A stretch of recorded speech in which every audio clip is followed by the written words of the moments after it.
Hi, welcome to another Miami Corona Project conversation. And today I am so deeply honored and happy to have my mayor, my Palmetto Bay mayor, my chief executive here at Palmetto Bay, talk to us through a little bit about what she's done and how my city, my village has responded to this pandemic.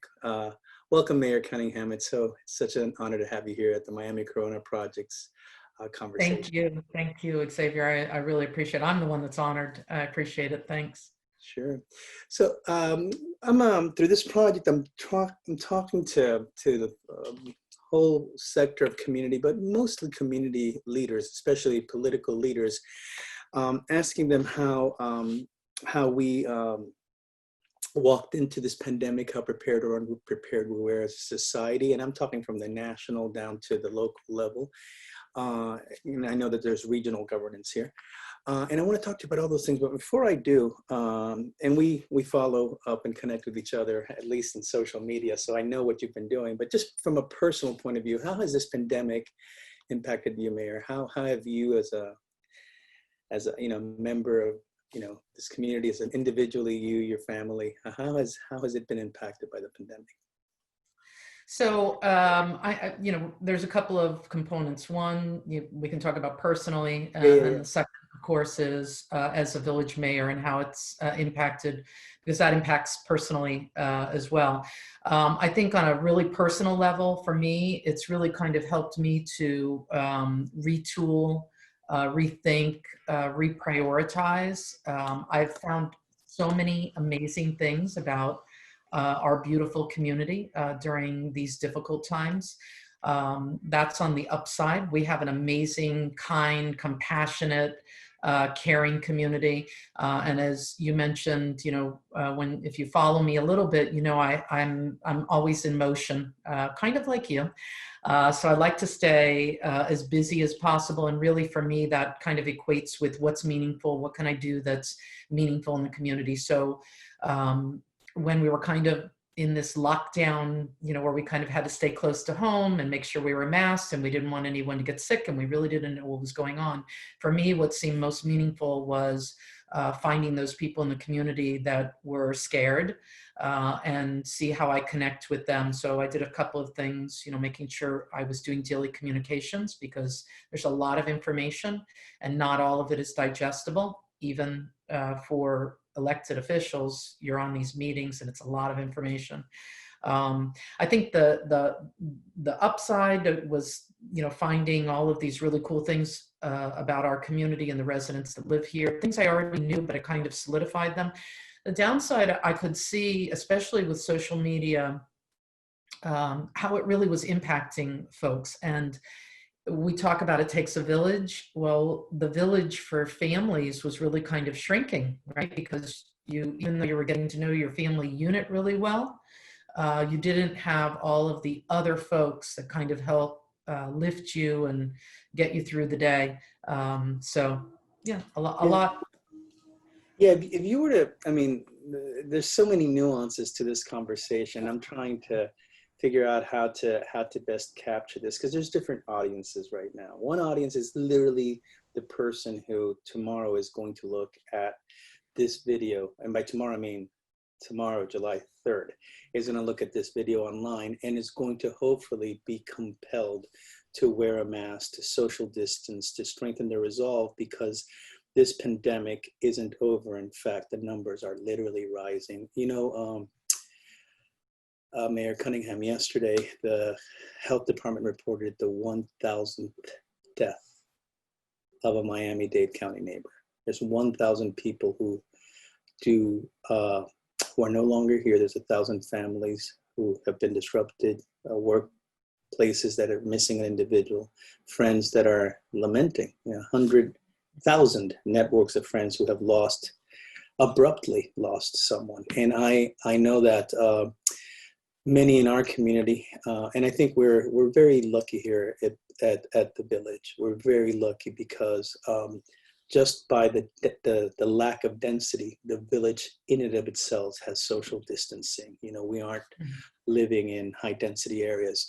We are lucky here because most of us in this village are much better off financially than the rest of our county, because most of us, because we mostly use our cars or have used our cars in the past, it's not a highly pedestrian area. So there are parts of the county, for instance, the Fontainebleau area with high residential apartments where people are walking on small sidewalks, and you have entire buildings trying to, walk and they're literally in each other's face.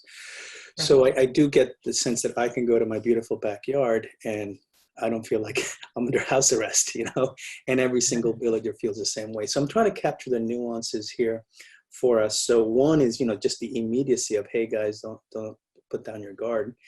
I also know that we have a good social network here. I saw how you guys handle the graduation, going from house to house, social distancing. So I kind of want to do a couple of things here in the short amount of time we have together. Is one of them just capture the nuances of how a village responded to this pandemic, and accepting all the privileges and all the good things. And I also want to show some of the other aspects of it, either how unprepared we were, what's still to come ahead. So let's try to, let's just do it as a conversation. But first of all, let me celebrate. Let's start by celebrating the good. Let's start celebrating how awesome that we had this community of neighbors here. And maybe you can just give us some stories about how through this very scary pandemic, we experienced this, and what you as our mayor did to try to help us navigate through that. Sure. So, the challenging component of this, obviously, is that there really was no playbook for a pandemic emergency. We're really good with emergencies, not only in Palmetto Bay, Miami-Dade County, all of South Florida, as it relates to natural disasters. We know what to do before, during, and after a hurricane. Specifically. Early on, I will say, kind of at the end of January, I emailed the county mayor and said, I'm looking on the website because I'm getting a little bit nervous and I don't see anything. I just see the definition of pandemic. And I knew the definition of a pandemic, but you could feel it was headed in our direction. That did ramp up a few weeks after, but I think there were a lot of folks like myself that were already trying to figure out, what do we do? Because we know this before peace for a hurricane. Well, what do we do before pandemic? So we've relied heavily on the county as to kind of lead the charge as it relates to data and science, right? We're 8 square miles, a small city, if you will. And then figure out how we coordinate to get information out that is very digestible. In the village of Palmetto Bay, we're a manager council form of government. God provides sometimes in strange and unusual ways. We're in transition here with our city manager. Our city manager resigned in January, and so we had an interim manager. Ironically, the interim manager that we appointed was our former police commander, and little did he know in December that come February, all of his skills as it relates to emergency response were going to be put in play. So we were fortunate in that in those terms, that we had somebody that was very understood the emergency response components. So other, for me here in Palmetto Bay, a new mayor, not new as an elected official for the city, but new in this capacity. Well, not so new anymore. I can't even say that because it's almost 2 years. Your first term mayor. Yeah, it's the first time. I really relied to some degree, and I'm saying this in a very positive way. Some people may say, oh, well, you had to rely on somebody, but I think that's what you do. Karyn doesn't have all the answers, right? I need to be looking to others that have more experience, or in this case, there is no experience. So who can we talk to and discuss issues and concerns? We're very fortunate in South Dade because we have a very, very strong South Dade coalition of mayors. And South Dade being, for those who are listening, from Pinecrest South. So the 5 mayors for Pinecrest, Palmetto Bay, Cutler Bay, Florida City, and Homestead stayed in constant contact, no pun intended, because I know I use constant contact. But We met a couple times a week, and then that kind of expanded to our League of Cities. And then locally here, our interim manager, Greg Truitt, we would put meetings together so that he could gain some consensus on what direction we wanted to take. It's hard to take too different a direction as it relates to decisions, because the county's the one with all the data. So the individual cities can strengthen, not weaken. So a quick, for example, we closed the parks for an additional 2 weeks after the county opened them, because we didn't want to expose our employees. And we also felt, as you pointed out, right outside, I've got a beautiful street. There's not a lot of cars at that time. And so, you know, people were able to move about and be distanced, if you will, locally. Yeah. So the you know, the sense of, again, the village the way it is, having this coalition of local mayors, you know, I understand that there were some communications issues that we were, you know, sort of on the by the seat of your pants, almost trying to figure out what this pandemic is and how it is that we address it, and literally not just from an emergency management point of view, but literally the disease itself. Like, it's a novel virus. We don't know. We first thought it was just a pulmonary disease. Now we know it's a multi-systemic disease, everything from the pancreas to blood clots to, so we're learning as we go. At first it was like, you know, just hand wash. So it's all about soap. And then it became about 6 feet, and then the masks came in. So we're literally learning as we go. And I'm just wondering if among your constituents, our neighbors, if there's this fatigue that has set in already, this sort of, you know, pandemic fatigue, where people are saying, well, look, nothing happened, so I guess we can go out, without understanding that nothing happened because you actually took it seriously. Like, what do you think we are at this moment? Because to be honest with you, I'm very, very worried. I mean, worried about the future of our community. From an economic point of view, but mostly from a public health point of view. I don't think we have seen the worst of this yet. In fact, not even close. I think the worst is yet to come. And I'm just wondering where our neighbors are, because I find our neighbors to be, you know, pretty informed, pretty engaged. You know, a lot of civic involvement, a lot of informed individuals. And I'm just wondering if within our community you've seen that fatigue set in, or is there still a respect and a sense of community when it comes to hand washing, face masks, keeping social distance, you know, following orders? Sure. I think for the most part, because we do have such a kind, compassionate, engaged, and educated community here in the village of Palmetto Bay, I think for the most part, people want to do what's right. I also agree that there are many that are very fatigued with having to stay home, fatigued with being, you know, told what to do, and not being, you know, in control of all the information. We all like to consider that we are in control of our lives, and we know what we're doing on a day-to-day basis. I think this new normal is sometimes hard to wrap your head around. I think you're right in the sense that we have not seen the worst. Everything seems to indicate that we may be the new epicenter. As a matter of fact, on a very personal level, I've had my daughter has been here in not in Palmetto Bay, but here in visiting in Coconut Grove, staying in a home that my brother has, because she didn't want to be, because she said here with me, because she said she felt I was too exposed through food drives and going out in the community, even though I take all the proper PPE, you know, gloves and masks, etc. They returned today to Boston, because Boston's numbers yesterday, I think over the past few days, they've been at a 0 for the death rate for a certain number of days.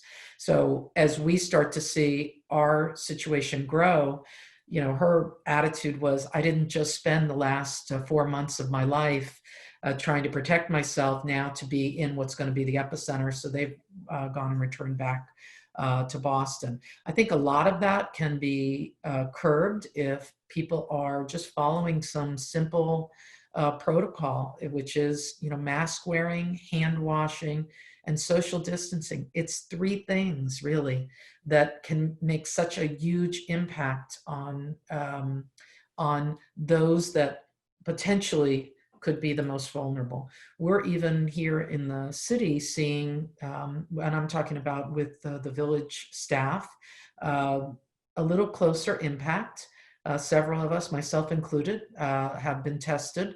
I'm waiting, to staying just with family that were already exposed to me, waiting to find out the results for my test, because we had an individual who had a child who was tested positive. So then that individual, who now we know has tested negative, but it's like it's a constant trying to figure out, well, who was I in contact with? Should I end up, testing positive? Yeah, it's so hard for us because we always, I mean, it's just the way we have seen diseases before. There is a certain symptom to it. There's a certain sense. It's almost counterintuitive because this virus doesn't know our names, who we are, what we are. Nothing. The virus is just looking at a host. It doesn't care. It is clueless. We're clueless.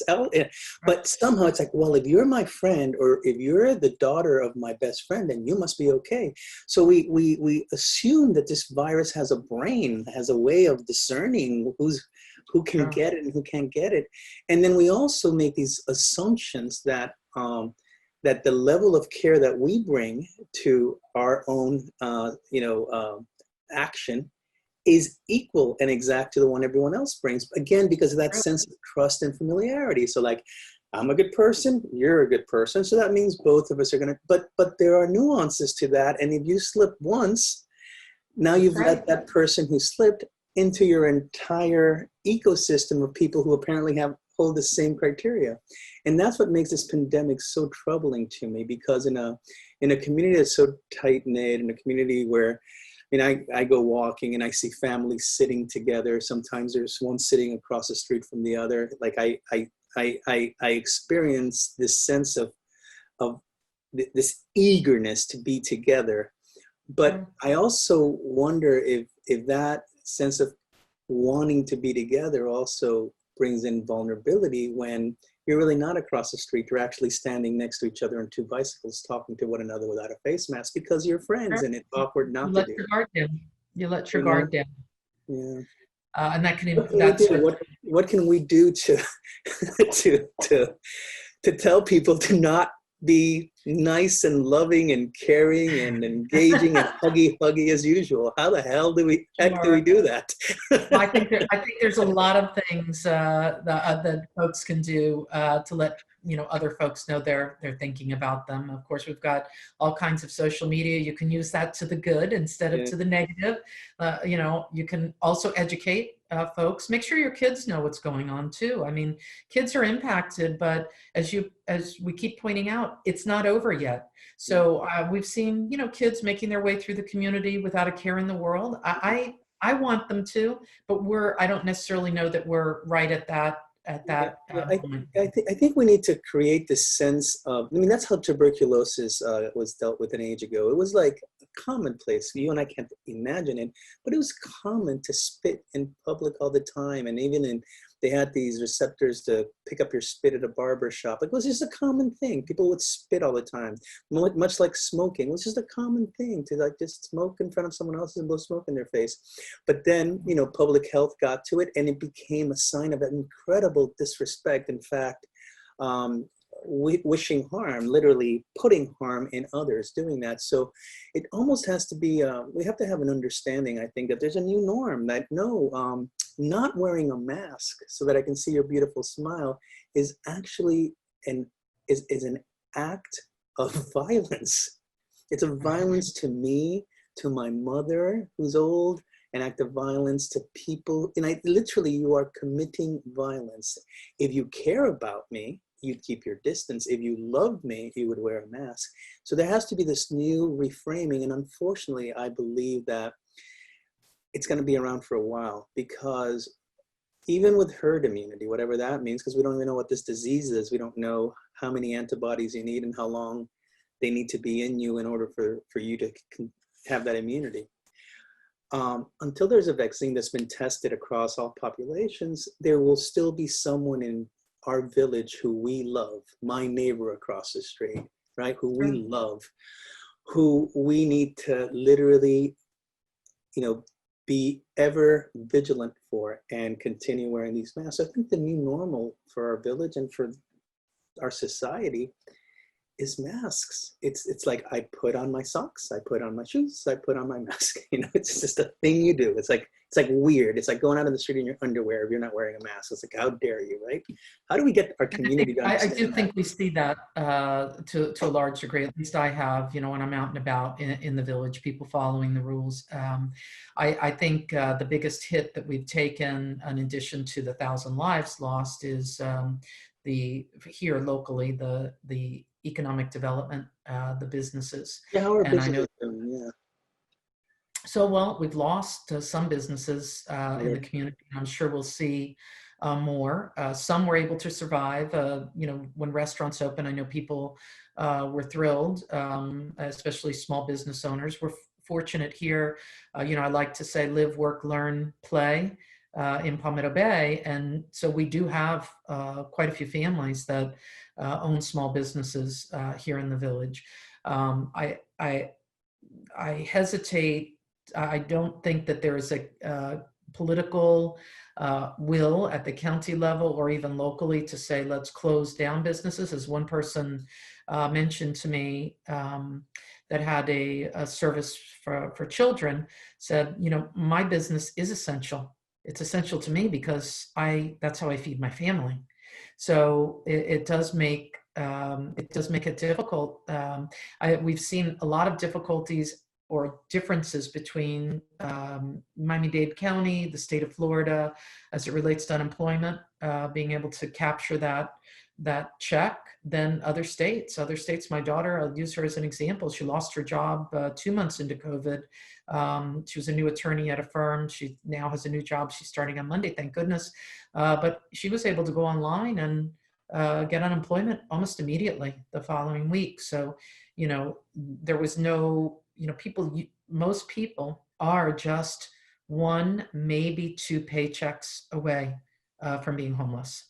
And that goes, you're right, we're fortunate here in our community, but there's still many in our community that, without the income coming in, it's a huge hit to them.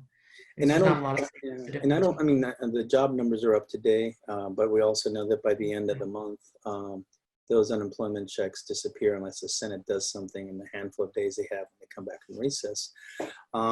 Right now, the stock market is still rise. I can't understand it. And I guess I heard one of the pundits on TV explain it this way, is that the market buys on rumor and sells on news. So right now the rumor is that, we're opening up, things are fine, unemployment is great.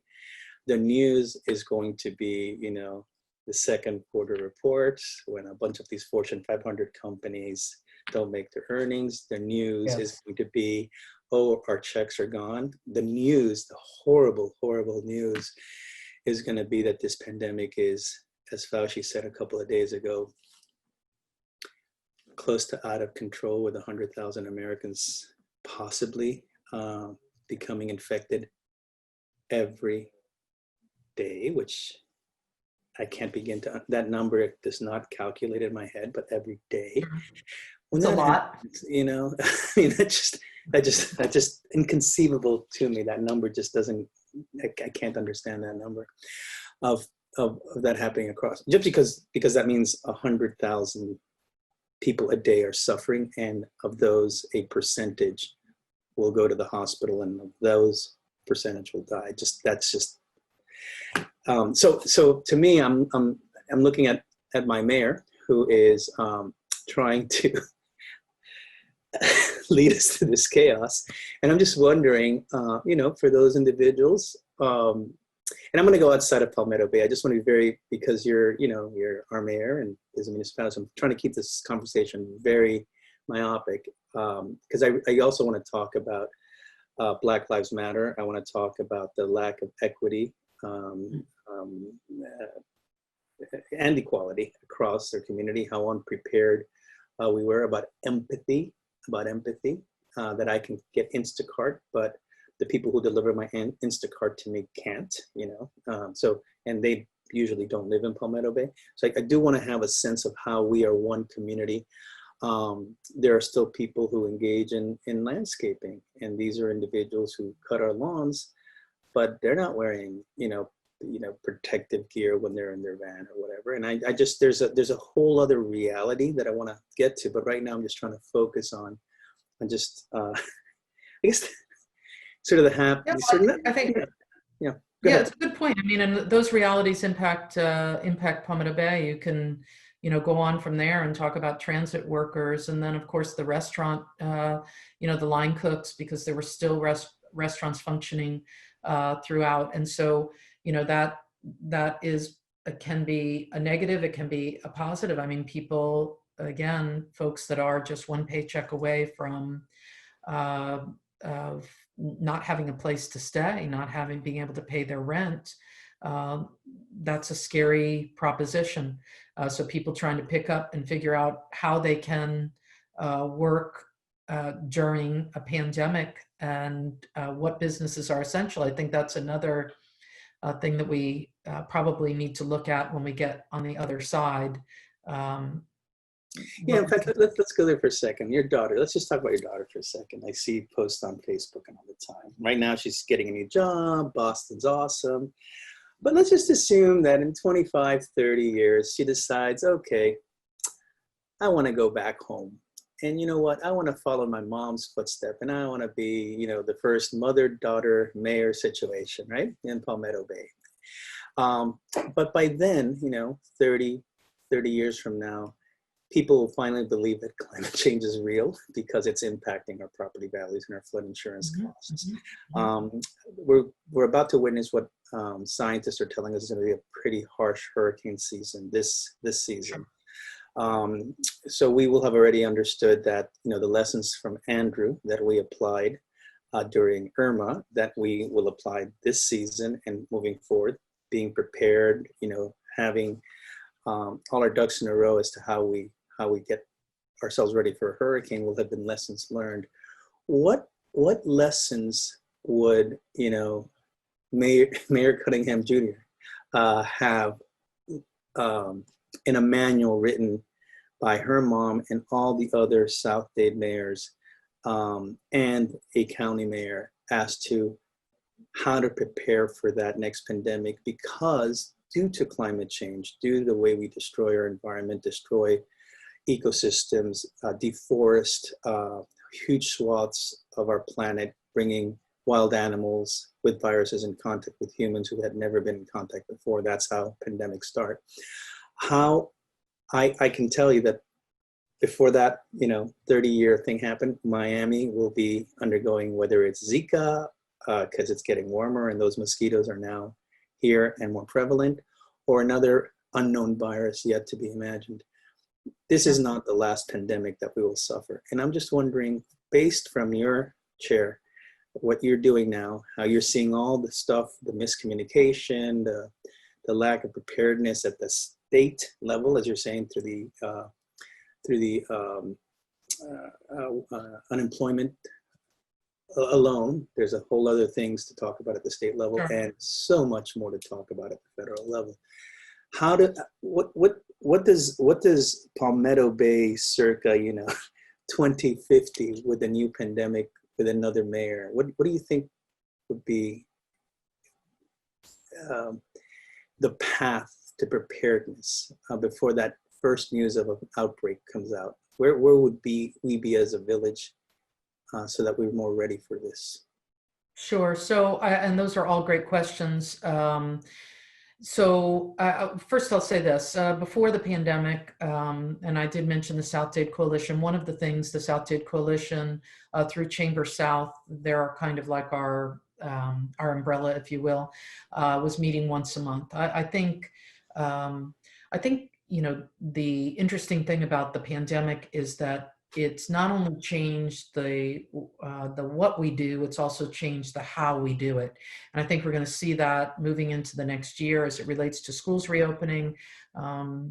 Yesterday, some decisions were made. It's very long and complicated. It took them 8 hours to get through it. So, but there will be different modules, if you will, for students to have that return to school. And I think, I would guess we'll see that continue. Now that could have some positive impact, right? Because one of the things and when I say positive impact, I'm talking positive impact on just general sustainability. Because when you look at Palmetto Bay, one of the things I know, that if just a short time ago, if we said, what's your number one problem? People would say traffic. And one of the things I've kept trying to drill home is we have about 14 different locations in Palmetto Bay where people are dropping children off. It might be a preschool or an elementary school. We've got private schools. We've got all kinds of schools for all ages here. And because of the way the state statute reads, especially as it relates to the public schools, children can go anywhere.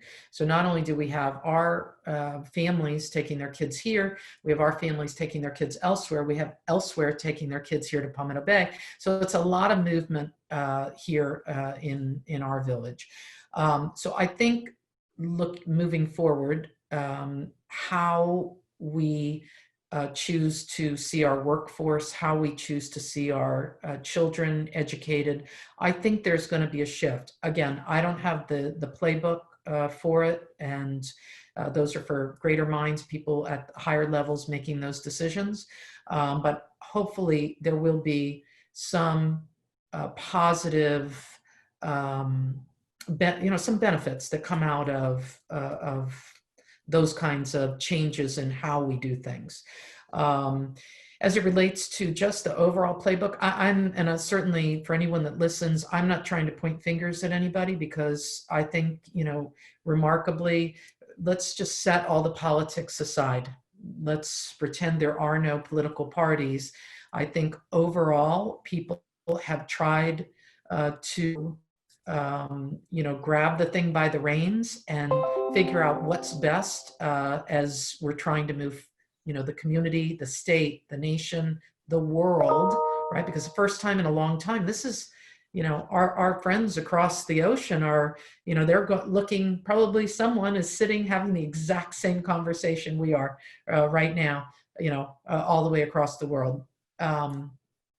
So no finger pointing, just figuring out how we can have one message, at least for the state or the county. So, we've got one county, 34 cities. Again, everybody is trying to do what's right, but you've got a lot of conflicting information. So hopefully for the next time around, I think the best thing you can do when I was working with United Teachers of Dade, or even here when we have an event or even a meeting, a council meeting, I probably sound really silly at saying this, but I double back to my colleagues and to our charter officers after meetings and say, hey, how did it go?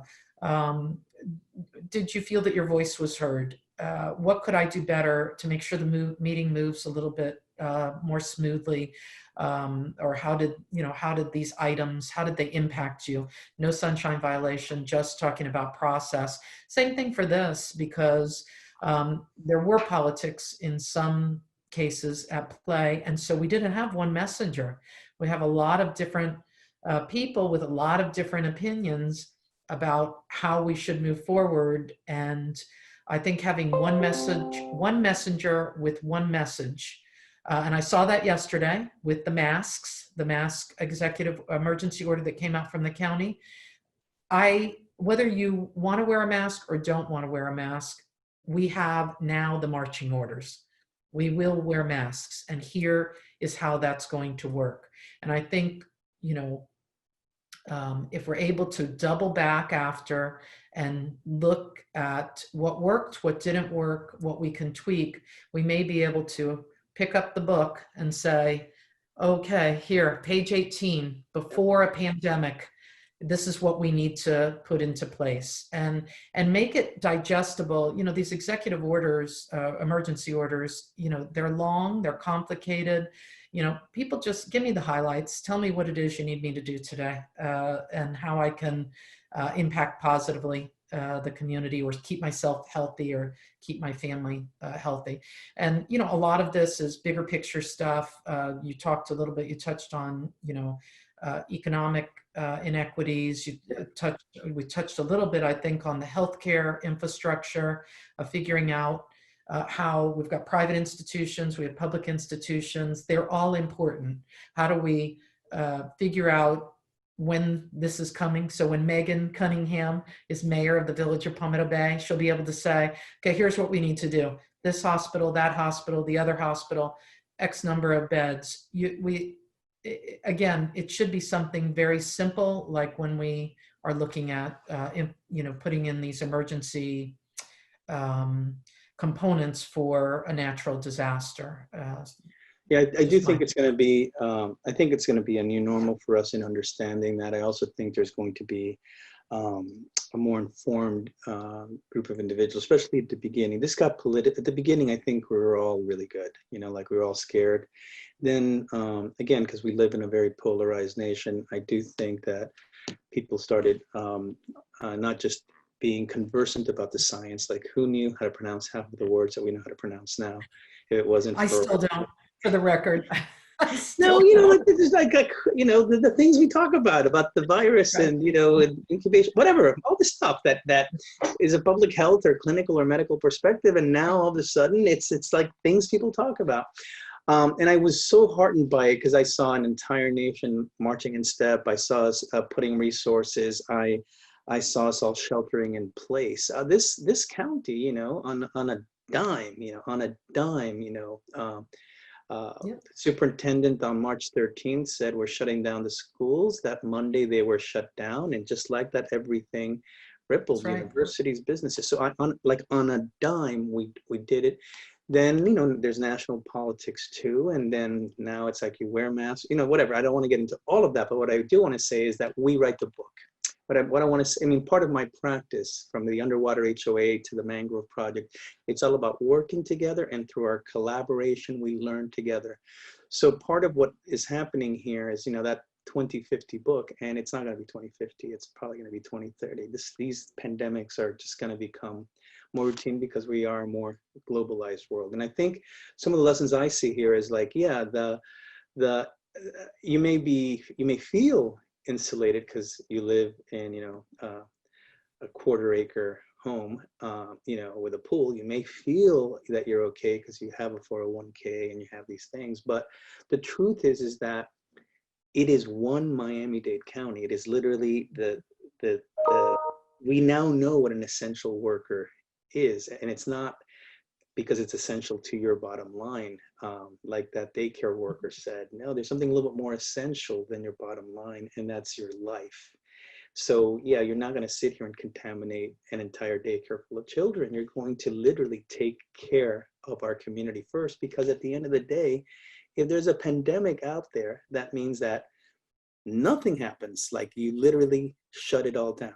So I think that what this village, which is a really small village, it's a suburb, you know, it's on the edge of the water, you know, idyllic, gorgeous trees, is in it with every single other Miami-Dade Countyan. So if someone in Miami Gardens or Miami Beach, if someone in Liberty City or Florida City, in Hialeah or Coconut Grove is infected, then that impacts you personally, right? And I think that that is a beautiful silver lining lesson that we're learning.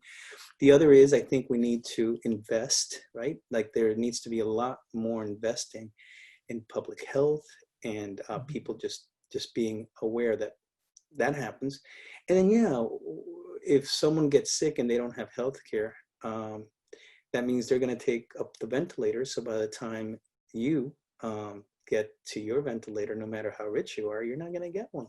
So it matters for all of us to take care of all of us, to live as one community. And I think if we can begin to to learn those lessons. That's how we write the book, which means we vote that way. We demand of our leaders to think that way. It's not just about instant gratification. It's about, how do I protect my health, my family, my home?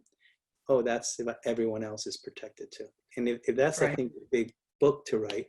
It's hard because, not to sound cynical, but we as human beings haven't, we can be pretty, self-absorbed, greedy creatures. We really can. So we somehow have to understand that that's not going to really work moving forward.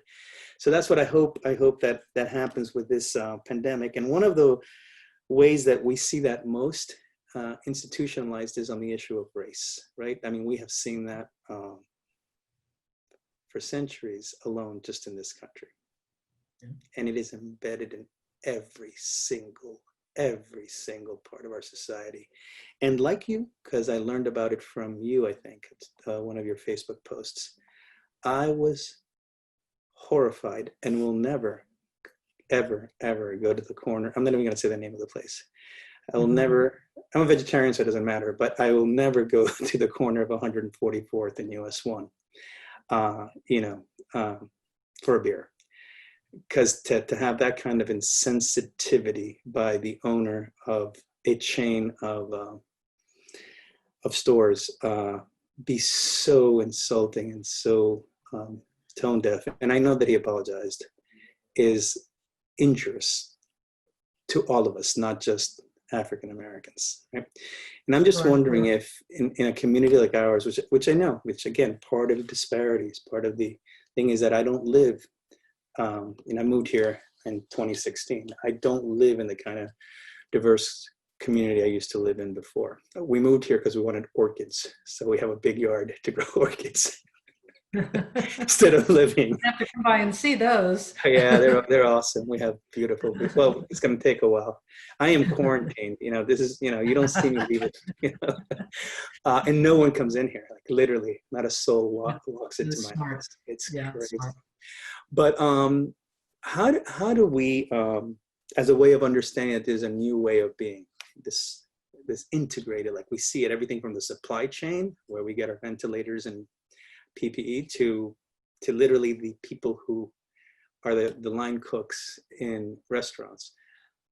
With that new vision, how and looking at race as a pivotal, issue, where do we as a village, how do we as a village manifest, in a village that has very few African Americans as residents, how do we as a village manifest our desire to not just be part of the conversation, but be part of the solution?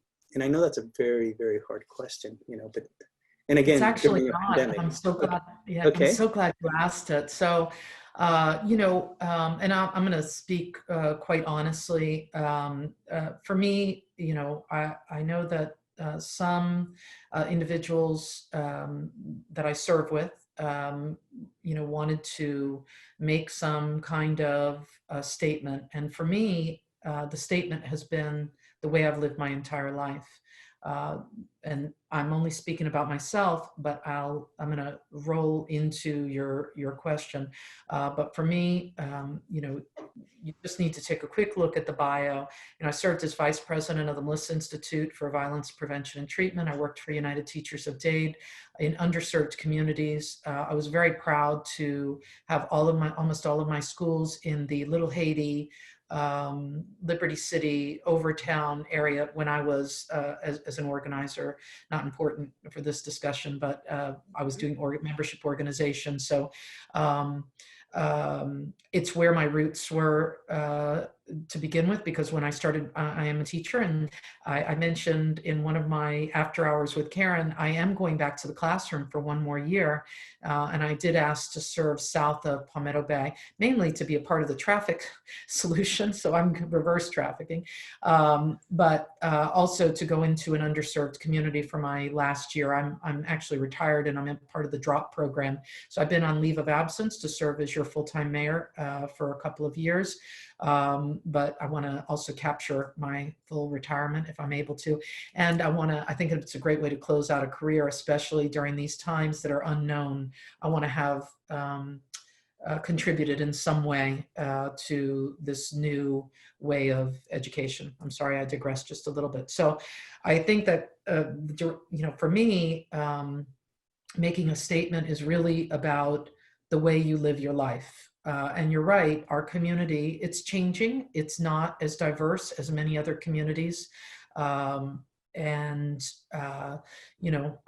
I see it change. I ran for the first time in 2012, and when I ran again in 2018, more diversity, but it is not a super diverse community. What happened here in Palmetto Bay at a local establishment, I took some exception with. I do want to do just a small little touch of follow-up, though, because there are two owners. One's a minor owner, one's the major owner. I did have a long conversation. I know both of them, and I did have a long conversation with the primary owner of the establishments. And, obviously he was very, very disappointed. I did mention that I had posted something on Facebook, and I know that and the reason why I did was I was compelled to, and that, Xavier, I think you kind of have grown to know me a little bit. A lot of what I do, it comes from here. I can use this, but it comes from my heart. And so I just felt compelled to say, hey, this is not right. I know that some people took exception with that, they're saying they were disappointed in me. By the time you put it on Facebook, it had, I found out about it later, it had been all over the New York Times. It was already a story. It was a viral story. It was already, yes. Yeah. Yeah. But anyway. And I was, of course, because I don't follow all of these other Neither do I, yeah. pages, I was like, what happened? Someone actually pointed it out to me. So, listen, I think what happened was wrong. I applaud the young person that stood up and said, I don't like this. I applaud that.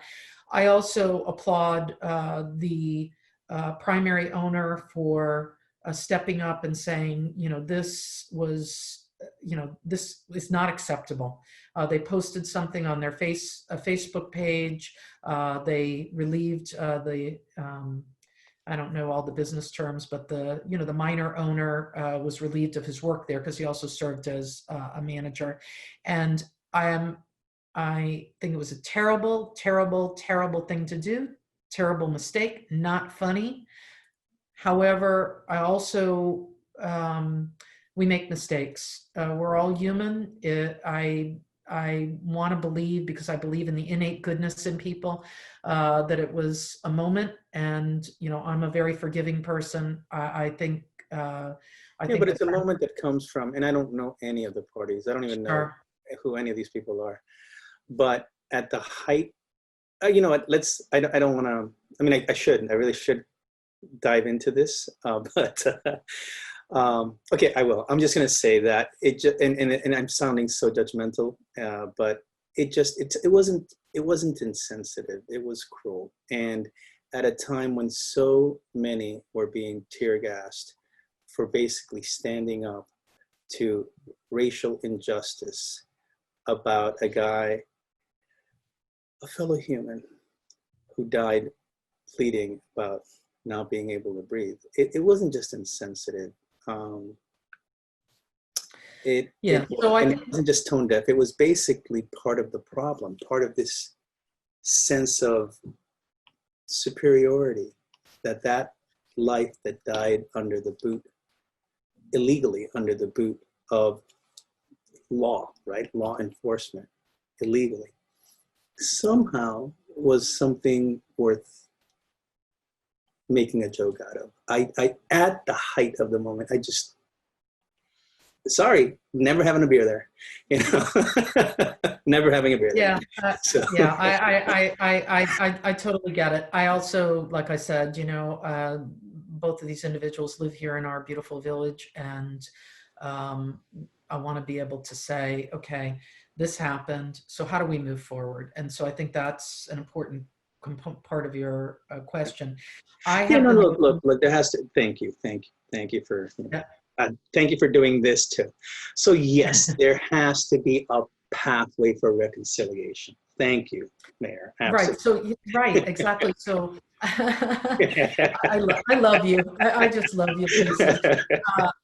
Uh, no, so how it, Mea no, how is culpa, it that, self-flagellation. no, it's all good. Listen, it's all good. These are such trying times, Xavier.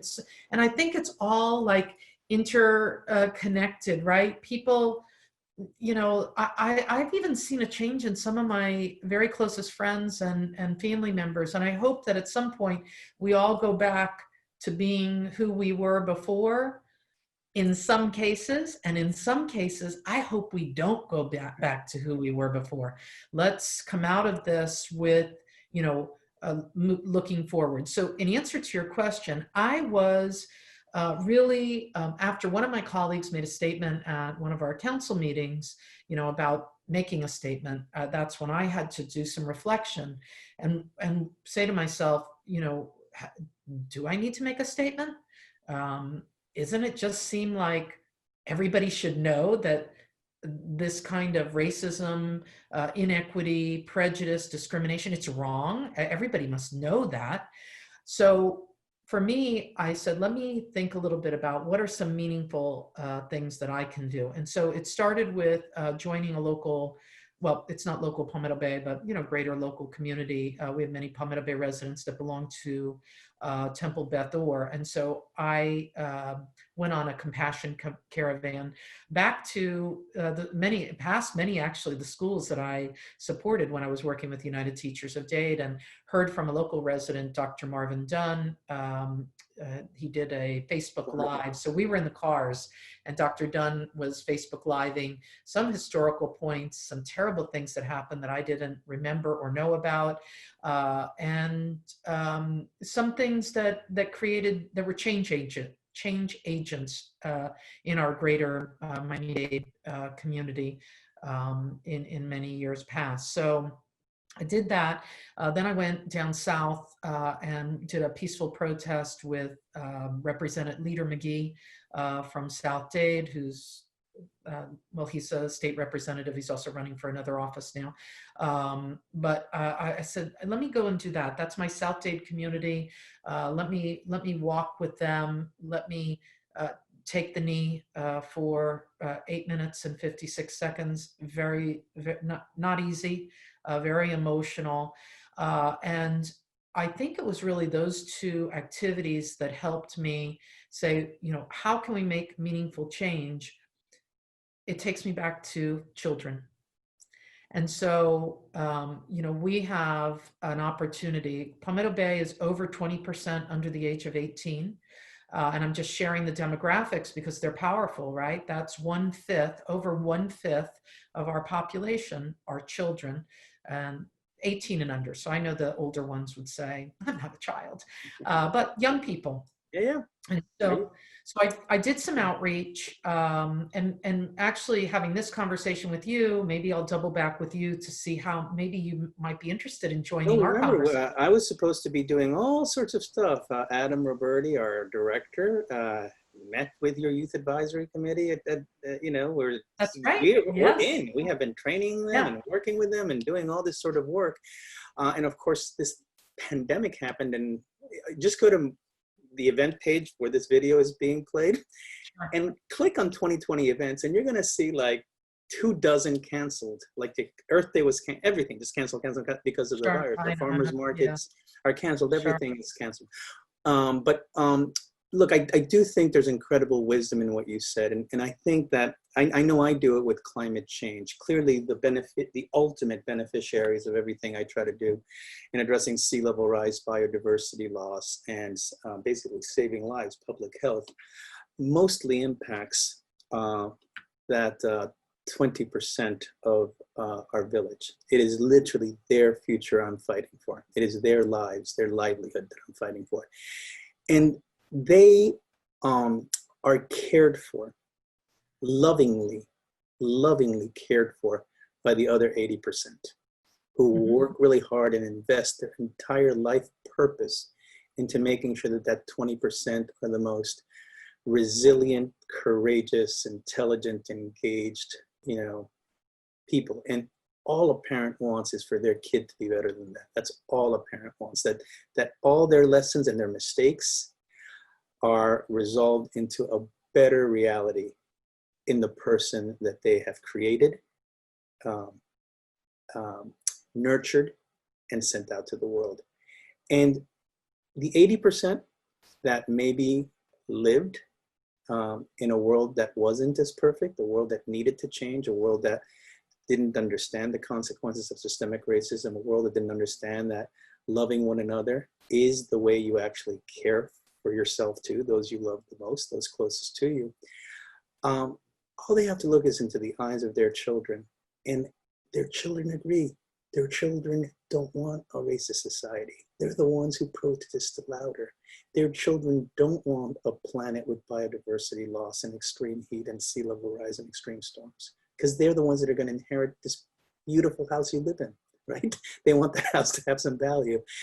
And they're the ones who are going to be most impacted by this pandemic, because the pandemics, unfortunately, as long as we keep on investing in fossil fuels, which means that we have a warmer planet, which means that animals get distressed and they start acting irrationally crazy, not their normal behavior, start moving into habitats that are weakened, habitats that aren't their own. That means that the pandemics can only get worse, more contagious, easily spread, and deadlier. So if we care about our children, if we care about the future, right?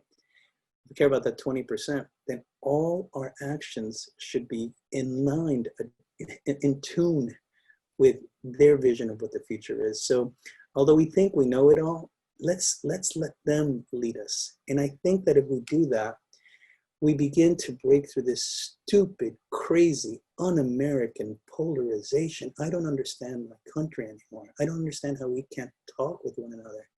I mean, I've had Republican friends, I'm a Democrat, I've had Republican friends my best friends, my very, very, very, very best friends served as Senate confirmed appointees of a Republican president, like my buddies, right?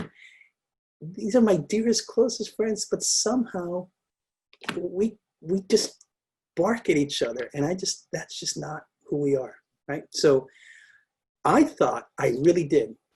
I thought this pandemic was going to crush all that. It's like, oh, we're all in this together. And I don't know. We're not there yet. So I really don't know what it takes. And that's why I'm talking to my leaders. It's like, ah! Well, it's an awesome opportunity. Those same children that we want to make the world, and that 80% is doing a good job for the 20%, at least the 20% that I've seen, because these kids, they know what they're talking about. We had children create a whole children's town hall, young people create a whole children's town hall based on sustainability, and they put it together and essentially invited me to join them. Yeah, Greta at the international level is the reason this movement took hold again. It's the Sunrise movement here in Miami-Dade County. It's all these youth that are basically telling their parents and grandparents, hey, invest in the future. So that's right. All I'm saying is this pandemic. We're going to include you in the conversation. I think it'll be great. I'm happy to, obviously. Only if it's on Zoom. You know, I'm not leaving this room. It will be. It will be. Hey, this is supposed to be a very small conversation. We're almost at an hour. I just want to end with this. Now, first of all, just to sum up, clearly what we're talking about here is that all of these things, right, our protest movement, our pandemic, our economy, our public health, and our climate, these are all the same thing. And it's just about how we as a society understand who we are in the context of the other and the natural world. That's all this is about. So, and I'm just reaching out to our leaders to do two things. One, to address the person literally watching this video the day after it's filmed, but also for, the mayor of the village in the year 2050, so that they see how we responded and tried to respond to the crisis. So this is a real-time record of this pandemic. And although there's a lot of, there's a lot of hope, I think there's also a lot of fear, especially if you start looking at the uptick now. So those of us who've been, sheltering in place. Those of us who've seen our stocks go in some cases, or our future earnings, impacted. Even in an affluent community like ours, all of us are impacted. I just want to reach out to you as the mayor of this village, and as you try to do through your communications, just as a way of ending this this wonderful conversation. Thanks for being a part of it. Just give us a message of hope as to what what you want to tell all of us here in this community about how we're going to move through this in the next months or maybe longer. Well, I mean, first I would say, stay diligent. And as we talked before, there's just some really small things that you can do to keep not only those that you love, but the general community safe. And that's wear a mask, take proper precautions in social distancing. And if you can, just stay home as much as you can. Stay home, stay out of the mix. And then second, I think, and I maintain based on what I've seen over the last few months, we are really going to come out of this, not only a Palmetto Bay united, but just a community better united, smarter, more aware. And as I said, I think it really has forever changed not only what we do, but how we'll move forward in doing it. And I can't really imagine a kinder community than Palmetto Bay, but if anything, and we come out even kinder than we currently are, I think that it's all been extremely worthwhile. And to you, I just want to say thank you, thank you, thank you. I'm always with the hashtag Palmetto Bay's Got Talent, and I'm the first to say it's not always artistic talent. In your case, it's not only artistic talent, it's just what you said a few moments ago, this putting all of these pieces together, documenting what's happened. I think it's going to really prove to be invaluable to future generations. And so for that, I thank you for all you're doing for our community. Well, I'm so happy to have you as our mayor, JC and I are. Can't wait to show you our orchids, but don't know when. Later. He posts them on Facebook all the time, so you can see them. But yeah, that's all we got. Okay, well, hey, thanks a lot, and obviously, good luck with the test results that you'll be receiving soon. Thank you. I'm sure you'll be good, and stay safe, stay healthy, and thank you for leading us. Thank you. Love Bye. you. Thanks.